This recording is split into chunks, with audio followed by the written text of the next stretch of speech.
Well, good morning. Good morning. Good morning. Good morning. Good morning. We are on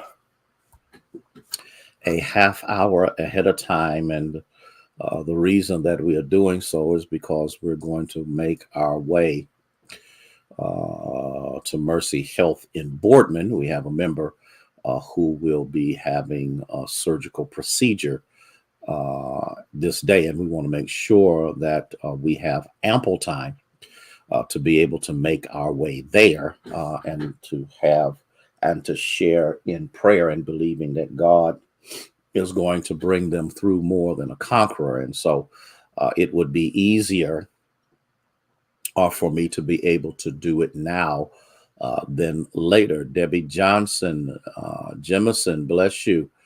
And we are, we do what we need to do to make sure that we can be there for our members and to minister to them as effectively as possible. So that is the reason why I like that. I like that Union Baptist Nation. I like that. I'm getting ready to write that down. Barbara Foos, we are thankful to God for you. We see there are many of you that are jumping on board right now. Nancy Harrison, thank you so much for being here. And just wanted to say that so that everybody would know what we're doing, Cecile Orr. And so we again are just grateful for all that the Lord is doing. Sharon Bryant, thank you so much. Thank you so much for being here. Please share, please share, please share. Minister Faye Thornton, thank you so much for being a part of this learning session. And we are grateful for the Blair household. And we are thankful to God for you. And we are believing that God is going to do above and beyond all we could ask or think. Kathy Wilson, how you be? How you be? I need to take a look at something because sometimes when I am, it just does kind of weird stuff. So I just want to make sure that we are where we need to be. Ethel Randolph, Sister Cynthia Thomas, thank you so much for being here. And thank you again for all. And Sister Thomas, could you do me a favor and tell Deacon Thomas we will not be baptizing Sunday? Somebody had a change of heart. And so we're going to do yes, yes, yes, yes, yes, yes, yes, yeah. There it is. Listen, whether I am in this office, my home, wherever I am, not only am I drinking my water, but I'm eating healthy. Cora Jones, Sherry Lovelace Cameron. And so we're doing what we need to do. Carolyn Johnson, thank you so much for being here. Thank you so much, Jaylon of our media ministry, for letting us know that we are presenting ourselves in a way that will give clarity, that will give concise presentation, because I think that's overwhelmingly important. Carletta Williams, bless you. Thank you. Thank you. Thank you. Thank you. Thank you. We love you, one and all. And so, like I said earlier, we will be heading to the Boardman campus. Pat Axel. We ended up not having this one because some people backed out. And what I'm trying to do, Sharon, is to get this on a Sunday where everybody can do this all at one time. And right now it's like pulling teeth without Novocaine, but don't you give up. We had planned on doing it this Sunday, but that didn't work out. And so we're trying to especially schedule one person to see if we can work this out with their job so that the people who are necessary to do this will be able to do it on a Sunday morning. So I thank you for your patience. And Sharon, we're going to do it in the next couple of weeks. I guarantee you, we don't wait for first Sundays to baptize. And so I just wanted to let you know that. So we're glad for that. Linda Arrington, where is my girl? Your girl was over at the African American event over at the Eugenia Atkinson Center. They had, and y'all missed it. It was a great presentation of African American entrepreneurship. Lynn McDowell, bless you for being here. And so that's important. So as I was saying, and I want you to lift Pat Axel in prayer. She is having back surgery this afternoon, a very tedious surgery, but a very necessary surgery so that she'll be able to walk better than what she's doing right now. And so we are grateful to God for each and every one of you. Please spread the word to the brethren that it won't be long before we're going to be out of tickets. And it's been amazing, absolutely amazing, the response that we are getting. And so, I just wanted to get that out there. And then as I get ready to go and share in prayer with her, because we want to make sure that all goes well. And so, Denise Freisen, bless you. Thank you for being here. That's what I want to hear. Good report from the doctor. Trying to tell you. You will be surprised what actually happens when you control what you intake. And I'm not going to get on that. But I need to know, are you ready for the question? Are you ready for the question? I was just wondering. Okay. All right. I am now a Panera Bread fanatic, and because they provide natural, healthy food, but I don't eat the meat. The only day that I eat meat is on Sunday. And I did find something to be interesting, and I'm going to say it. And I know this is going to sound real bougie and uppity and all of that, but I just need to get this out here. When you eat a lower grade of red meat, it becomes evident, because what I do, and this is what I do, because I still need to have some level of protein, and I'm not going to eat fried food. So I usually go to Chop House and get a steak. Of course, it is expensive. Well, I thought I would be able to get from Carrabba's their beef ribs, and come to find out they had just discontinued it. And so I went to another place and got a steak, and not only did it taste bad, and Carletta has posted this as well, I could tell in my knee that inflammation had set up a little bit, but it's all gone now. Listen, Chop House, don't die and go to heaven until you've gone there, because the food is excellent. And that kind of says something about the quality that we're getting in lower priced food is, and everybody can't do that. That's why you better pray over what you eat. Dickie, bless you. Here's the question. We preface this with, what does the Lord see when he sees you? Does he see that you understand priorities? Ella Mae, dear, how are you? Does he see that you understand the power of priorities? And here's the third one. Do you understand the power of presentation, or the power of appearance? Elder Pamela Mansell, thank you for being here. I need to say this one again. Do you understand the power of appearance? Okay. Yeah. What does the Lord see when he sees you? Question is, do you understand priorities? Do you understand the power of priorities? Or do you understand the power of presentation? Lord, help me to teach this like you gave it to me. The one thing that is amazing, especially in these days, and I am not, let me put this disclaimer out here. I am not bashing dress down in church. I am not. For the most part, we have that to a certain extent, and it's not what I'm talking about. It's not what I'm talking about at all.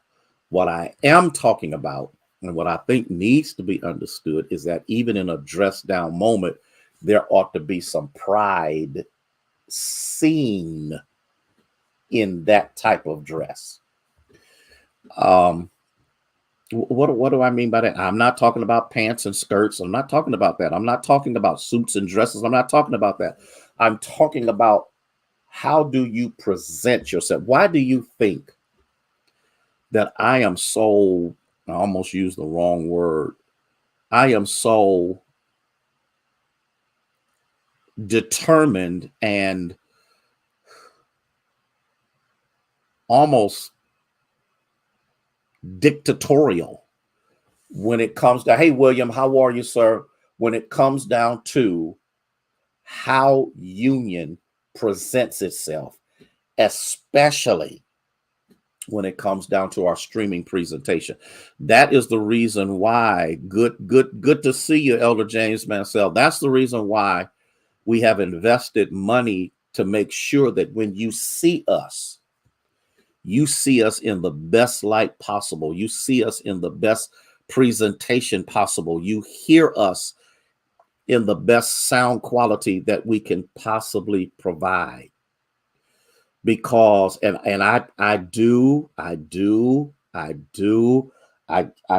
jump on the media ministry when things are not right. I have a lot to say when people are doing all other kind of stuff, and then the media presentation isn't up to snuff. No, we can't afford the TD Jakes and the Creflo Dollar equipment, but what we can do is make sure that when we make any presentation, whether it is Sunday morning, whether it is midweek, whatever the case, whether it's Snapshot, we make sure that there is a consistency in the presentation. I have watched other people are walking in front of the camera, they doing all kind of stuff, they talking and whatever. And what they fail to understand, and I know many people don't even care, but what they fail to understand is that when you watch what we and others do, we are in competition with the world. Teach, Pastor, I'm doing the best I know how. We are in competition with the world. When you watch a movie, or you watch a video, or you watch your television, they make sure that their presentation is as flawless as it possibly can be. And then when it comes down to the church, we got Radio Shack mics. You got all of this other kind of stuff going on. The sound, I was trying to watch a worship service. The sound was so distorted, I flipped. And see, that's what you have to understand. There is power in appearance. Let's talk about this, okay? You know, we complain about people following us around the store because we're Black. Many times it's not that we're Black, but it's the appearance that we have. We look like we don't have any money. We walk like we don't have any money. And so they follow us. But this is what I've learned. When I say I dress myself up, I just changed into this because I'm going to the hospital, because I got some work to do. When I'm done going at the hospital, I'm going to put back on the other clothes, because there's a certain way that we ought to present. There is power in appearance. Okay. People take note of professionalism. I don't care if you tear up every vowel and noun in the English language. Sometimes it is just the appearance that puts people at ease, that makes people feel comfortable to be able to have a conversation with you. Are y'all Are y'all catching this? I want you to catch this. And again, I'm not against dress down. I'm against sloppy dress down. I'm against nasty dress down.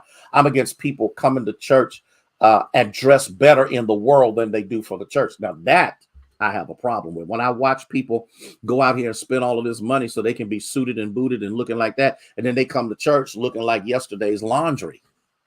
There's something wrong with that. And I know that's old school, but here's what I'm saying. If you're going to wear pants and a shirt, iron it. Woo! Oh, put some starch on it. Put a crease in it. My boys were so meticulous that you could cut a steak on the creases in their jeans because they were raised. Lord have mercy. They were raised with a standard. Okay. So somebody may say, well, don't take all of that. Well, that's okay. You can believe whatever you want to, whenever you want to, how you want to. But what I'm trying to get us to see, hey, Jasmine, dear, how are you? What I'm trying to get you to see is something that is found in the gospel recorded by Matthew, starting at the 16th verse, because I'm telling you, even my son, Michael, is a minority recruiter for Nationwide Insurance. Now y'all, I know. Nationwide Insurance, okay? And he travels all over the place. He reminds me so much of me. Daryl Jones, you better say something, okay? Because guess what? You represented that family name. And so Michael flies all over the place. Now he's learned how to pack. Now, don't get me wrong. He does a carry-on, and all of his stuff is in there. He'll take one suit for 3 days, different shirts, whatever, different ties. He knows what to do. Okay. And so because he's trying to recruit minorities into a white-run organization. In the midst of that, he comes back and tells me what he sees. These people are applying for a job and they drooping and they're not pressed. They're not pristine. And whatever your hair wants to look like, that's your business. But at least make it look presentable. It can be up all over the place, but there's ways to do. Oh God, Lord have mercy. Okay. And so what I'm trying to get us to see is, when you look at Matthew chapter 6, starting at verse 16, okay? Girl, I'm sorry. Elder Pam, don't do that to me, because we nasty now. We don't even wash. We don't even shower. We don't even bathe. We just kind of come out of whatever we're doing, and here we is, okay? And I understand there is a culture that does not believe in bathing, but that's not us. If you look at Black history, because this is still Black History Month, and March getting ready to be Black History Month at 5/28, okay? You look at how poor we were, but how rich we looked. Can I get at least one witness? We might not have a dime in our pocket, but our suits were pressed, our shoes were shined. Might be the only Sunday go to meeting shoes we had, but them bad boys, if we didn't have no polish, we put Vaseline on them. That's where we learned some things. Let me move on. Let me move on, okay?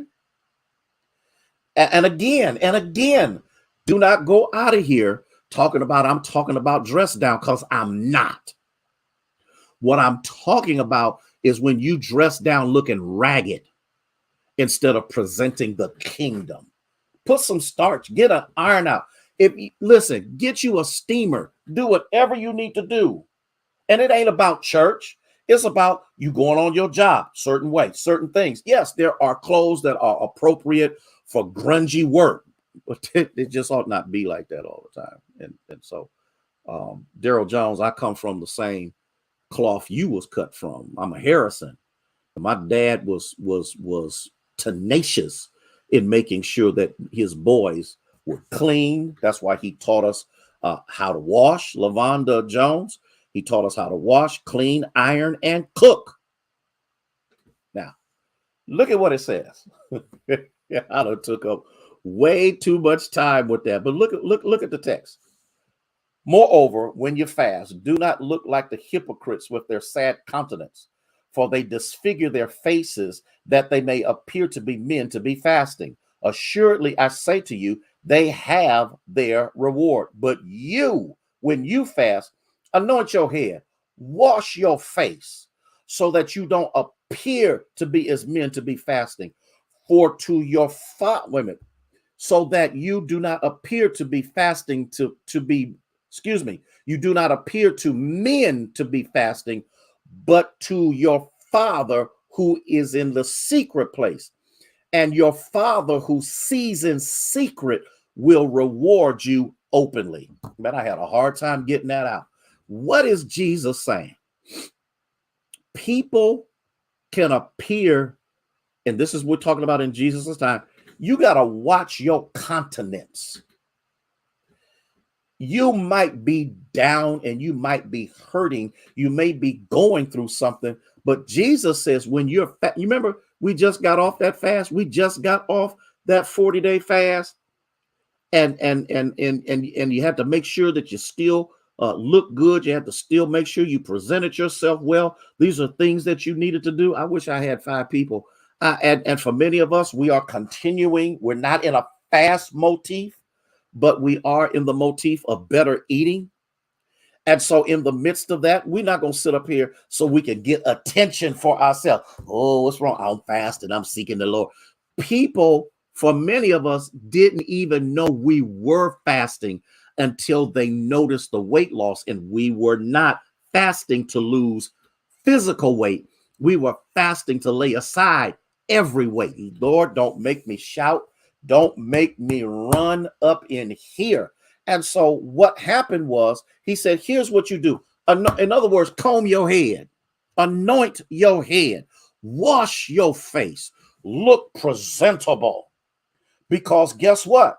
You ain't doing what you're doing unto men. You're not fasting unto men because a man can't do nothing for you. You are actually doing what you are doing so that God will see you. Elder Boundary, how are you? That God will see you. And because he's in the secret place, Lord have mercy. He's in the secret place. He's in the place where the blessings are and the opportunities are and the healings are and the breakthroughs are, because he's there, because he sees you in the secret place, but rewards you openly. I remember Deacon Thomas pulled me off to the side while the fast was going on and was talking about because of the fast. Hey, Pee Wee Platt, because of the fast, he ain't wearing his brace. And some other people was able to sell their house the day of the presentation of the first fruits for cash. I mean, there were things that God was doing in the lives of people, but we still carried ourselves. That's all I'm trying to say. We carried ourselves a certain way. We presented ourselves. We are children of God. Okay? We ought not be bent over, bent out of shape. Yeah, we might be going through something, but the key is you're going through. There has never been an issue or a moment in your life that God has not brought you out of. He may not have done it when you wanted him to, but he still did it. And I'm going to carry there you go, Cecile. You are representing the King of Kings and the Lord of Lords, because if you can dress up well to go to the club and go to the show and go to when the people are out there, whatever the entertainers are, then at least present yourself in public so that people can recognize that your entertainment isn't greater than the God who brought you out of darkness into his marvelous light. I knew y'all wasn't going to like me for this one. I knew you wasn't, because I'm going to tell the truth the way the truth need to be told. He says, if you conduct yourself in the appropriate way, if you make sure your appearance is what it should be, I will reward you openly, and people won't even know. People will not be able to comprehend the length and the breadth of the powerful blessing that God has in store for you, because you're not trying to draw attention to yourself, but you are drawing closer to the Lord. When we come together on tomorrow, I'm going to give you part 3 of this because there's more in the text. There's more that we need to see. Okay. Do we understand priorities? Or the power of priorities, because when we have prioritized appropriately, the power of God is manifested in our lives. And do we, Darlene Madison, how you doing, dear? Do we understand the power of appearance? Quit looking bent out of shape. Quit looking toe up. Quit looking sad. Quit looking despondent. Quit looking depressed, and look unto Jesus, who is the author and finisher of your faith. And I guarantee you, he who sees in the secret place, he that dwells in the secret place of the Most High shall abide under the shadow of the Almighty. Who's in the secret place, because you're fasting and your appearance is unto him. I want to look good for God. Then he will reward you openly. I got to go. Got to get to the hospital. See about one of my members. Listen, y'all have a blessed day in the Lord. Love you with the love of Jesus Christ. Don't forget, keep Pat Axel lifted in prayer. Gentlemen, make sure you get this is the last week to get those prayer breakfast tickets. We are approaching maximum capacity. And people want to know, well, where's this place at? Where's this place at? If you go down 224, the light before you cross over to go to Victory, Coatesville, you turn right at that Coatesville something other road. You go down there. There's a library there, and some other stuff there, and it's in that facility that we the men of valor and the women of victory will be having their prayer breakfasts there. Listen, I love y'all. Y'all take care. Be safe. Be well. Take care of yourself and take care of each other. May God bless you. May he keep you is our prayer.